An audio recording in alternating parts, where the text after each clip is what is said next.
Nietzsche is one of the most intriguing philosophers of all time. One can walk away from Nietzsche's works with many a conclusion in mind. At best, Nietzsche offers an always insightful and often scathing philosophy. At worst, Nietzsche is beautifully incorrect. Some may find Nietzsche disagreeable. Indeed, I certainly do. But that he is a wonderful writer, no one can deny that without lying through their teeth. One of Nietzsche's most well-known works is called Beyond Good and Evil. Here I wish to offer you some of my thoughts on that work. Let us begin. In Beyond Good and Evil, Nietzsche comments on the concept of free will numerous times. Nietzsche describes free will as a, quote, 100 times refuted theory. Although Nietzsche also considers being refutable to be a charm, so make what you will of this. Nietzsche describes the concept of free will as having a, quote, peasant simplicity. Nietzsche's comments on the concept of free will are, however, by no means an endorsement of determinism. Nietzsche refers to unfree will, which presumably means determinism, as a, quote, abuse of cause and effect, and a mythology. Unsurprisingly, he then posits what he regards as the important distinction, that being strong wills versus weak wills. This is unsurprising because it aligns with the will to power that is an important component of Nietzsche's philosophy. Nietzsche seems to dismiss both free will and unfree will. If the will is neither free nor unfree, what is it that determines the difference between strong and weak wills? If free will has been disproven, we clearly do not ourselves choose. If unfree will is a mythology, such things must not be decided by factors outside of our control. So what exactly is the cause of this distinction between strong and weak wills? That is the question that one is inclined to ask. Whether or not Nietzsche answered it, I do not know. How can one explain the cause of different people having different wills without endorsing the concept of free will or unfree will?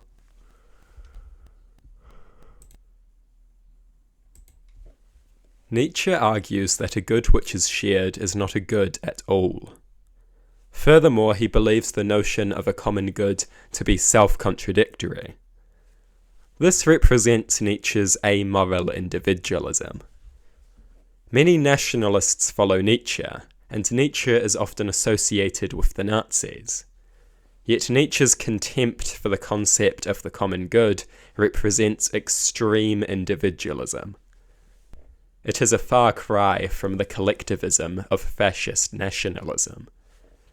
Nationalists believe in a common good, the common good of the nation, the common good of the in-group. Yet Nietzsche clearly regards such notions as self-contradictory, as detestable.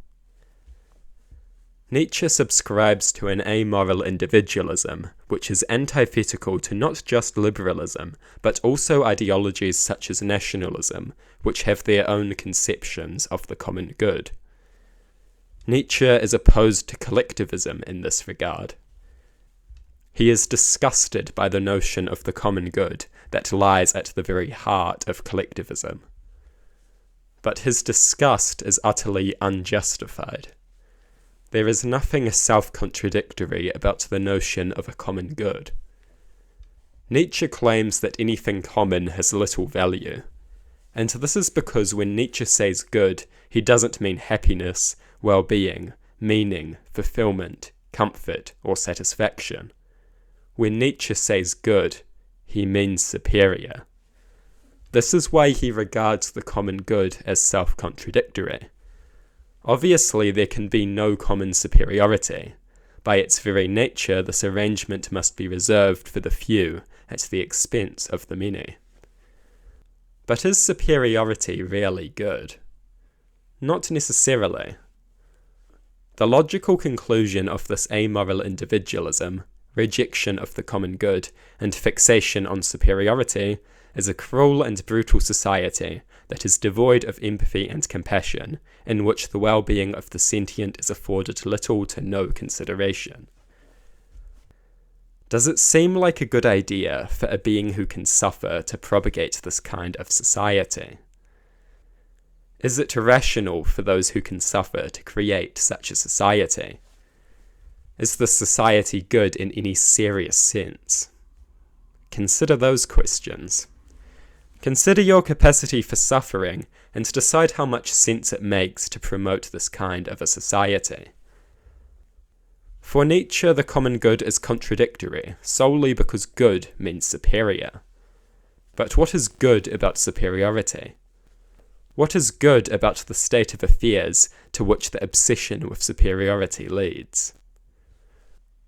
The logical conclusion of this component of Nietzsche's philosophy is preferring to be slightly less miserable than everyone else over being equally happy as everyone else.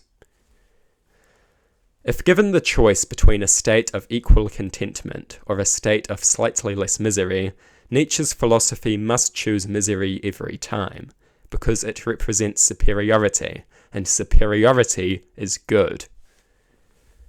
This is what happens when you fixate not on happiness, satisfaction, meaning, fulfillment, contentment, and enjoyment, but instead superiority. You must choose to be slightly less miserable over equally happy, because superiority is what matters. Any good that is shared is not good at all. That is what Nietzsche proclaims. This obsession with comparison to others over focus on oneself is itself a mark of the thing Nietzsche despises the most of all: weakness. It is this obsession which logically leads to a preference for not being quite as miserable as the others over being equally happy to them. This is what happens when you fixate on comparison. The fixation harms you for no gain. This is a self-destructive worldview that privileges miserable superiority over happy equality. It represents a fixation on comparison to the detriment of one's own well-being. It is illogical and indefensible.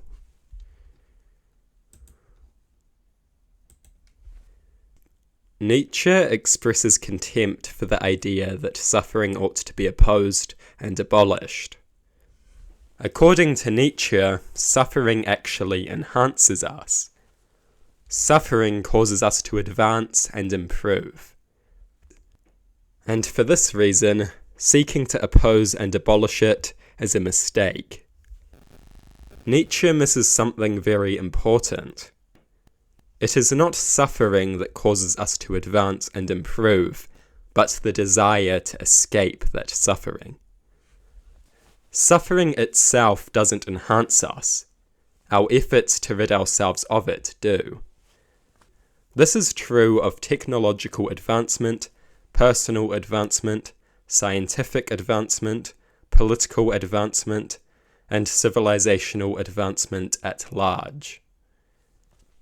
If we were to embrace and accept suffering, as seems to be the logical conclusion of Nietzsche's words, we would cease to advance and improve, because it is only due to our dislike of suffering that suffering pushes us to advance and improve. Suffering enhances us due to the thing that Nietzsche despises, our desire to oppose and abolish it. Suffering enhances us precisely because we refuse to accept and embrace it. Evil conditions do enhance, but only because we strive for better conditions. Suffering only enhances because we enhance ourselves and our societies out of a desire to abolish it. Abandon that desire to abolish suffering, and we are no longer enhanced. Suffering only enhances us because we oppose it. One thing that brought me some amusement was Nietzsche's use of the phrase, "the good old days." I don't take issue with this, but I do find it interesting. In modern times, people speak of the good old days. And in the good old days, people spoke of the good old days. The good old days isn't something that actually exists. It is a nostalgic fantasy, a reality romanticized to the point of outright mythology. When people talk about the good old days, it is important to remember that they are exhibiting a collective nostalgia that has always been exhibited. A collective nostalgia that was exhibited by the people of the good old days. Such sentiments are anything but new. They are older than the good old days themselves.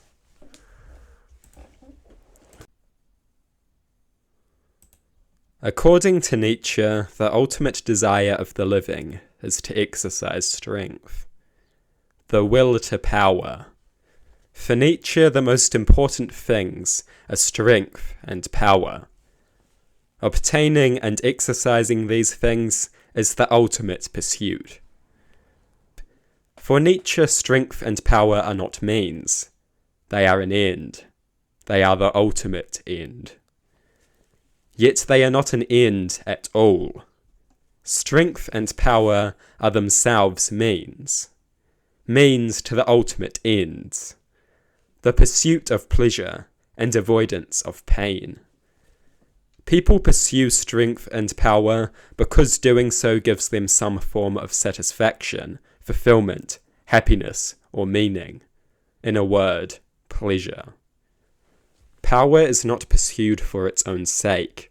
Power is pursued because it satisfies a desire, induces a pleasure, and provides a means of accessing more pleasure.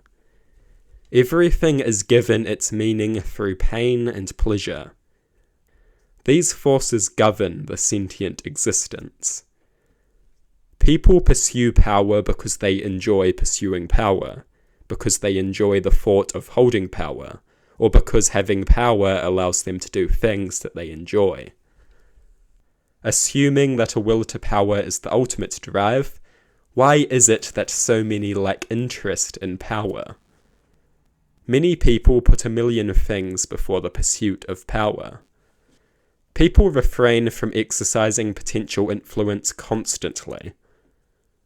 You don't get to call something the cardinal drive when it is only exhibited by a fraction of the population. It is the will to pleasure and from pain, albeit an irrational manifestation of that will, which is overwhelmingly present.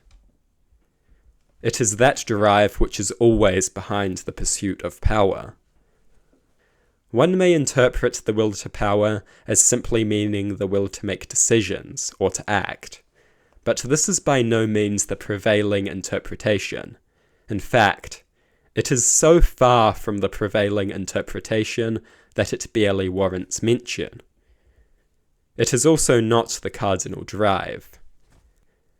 Making decisions and acting is itself only a means of achieving an end. Surely none would suggest that to make a decision is itself the ultimate end, for this is a means epitomized. We exercise our agency not as an end but as a means. When we exercise our agency, we always have some goal in mind, beyond merely exercising our agency. I see no reason that the will to power should be considered the ultimate drive. Firstly, because this notion assumes power to be an end, when power is only a means. And secondly, because many people express little to no interest in wielding power and exercising influence. What all people do express interest in is pursuing some variety of pleasure, be it meaning, fulfillment, satisfaction, happiness, comfort, contentment, enjoyment, or whatever other variety may be worth mentioning. Life is best understood as an attempt to pursue pleasure and avoid pain. This attempt can be rational or irrational.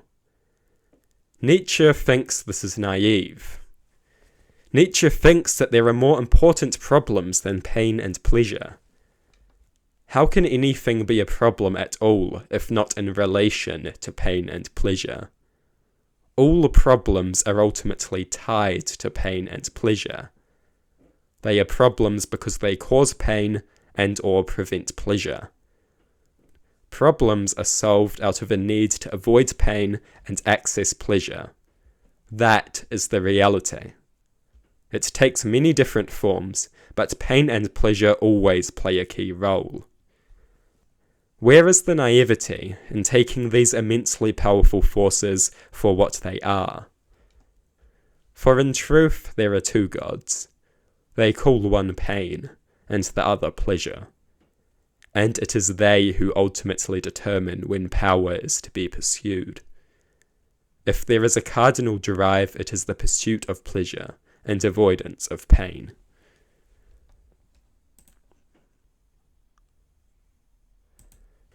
Nietzsche has often been associated with Nazism. This is largely the fault of his sister and the Nazis themselves, who are said to have engaged in a distortion of his work. A distortion that unsurprisingly had a certain political leaning. One of the defining characteristics of Nazism is of course extreme antisemitism. This is often said to be one of the key factors that distinguishes Nazism from regular fascism. So what does Nietzsche have to say about the Jews? Nietzsche described the Jews as the, quote, strongest, toughest, and purest race at present living in Europe. Nietzsche describes those who oppose Jewish immigration as weak. Given Nietzsche's fixation on power, strength, and weakness, this is one of the greatest insults he can hurl. Nietzsche thinks that if the Jews wanted to rule Europe, they could, but he makes sure to state that they are certainly not interested in such a thing. Nietzsche claims it to be certain that the Jews are not working towards ruling Europe or planning on ruling Europe. This is utterly contrary to Nazi claims. This is a blatant rejection of the Jewish question. Throughout his work, Nietzsche expresses overt disdain for anti-Semites. For his various flaws, Nietzsche is not a Nazi. I think it can reasonably be said that Nietzsche would have despised the Nazis. While some of Nietzsche's ideas are arguably consistent with Nazi ideology, many of his ideas are not, and this should not be ignored when making comparisons. Nietzsche's views on Jews are not without flaws. The way he assigns characteristics to a diverse group of individuals is disagreeable, as is the notion that Jews could seize power and rule Europe if they wanted to. Having said that, Nietzsche is a man of his time, and he does not refrain from assigning characteristics, often negative ones, to other groups. Nietzsche speaks more highly of the Jews than of the Germans. Nietzsche's views on Jews are not perfect, but they are anything but Nazi. Despite their flaws, they are categorically anti-Nazi. Beyond Good and Evil is an excellent philosophical work. Even the most disagreeable works can be great, and only a fool would say otherwise. I particularly enjoyed the Maxims and Interludes section. It is difficult to not adore the Maxims and Interludes section. A mass of perfectly worded, extremely brief, and very interesting ideas. This section of the book is relatively inoffensive and includes some wonderful quotes. Maxims and Interludes is probably the best part of Beyond Good and Evil. The worst part is probably the mindless and outright comical misogyny that Nietzsche apparently couldn't resist including. The bizarre whining about a lack of a reason in the kitchen. The book is saturated in misogyny so laughable that it hardly warrants mention. To give it serious consideration would be to give it attention that would only give it more credit than it deserves. It is an unfortunate stain, but a tolerable one. Beyond Good and Evil is a wonderful, albeit flawed book, and I highly recommend that you read it. As with all philosophy, it is imperative that you do so in a manner that can only be described as mercilessly critical. All philosophical ideas must be subject to brutal consideration and ruthless questioning. No philosopher is too big to be criticized, and no reader is too small to posit criticism.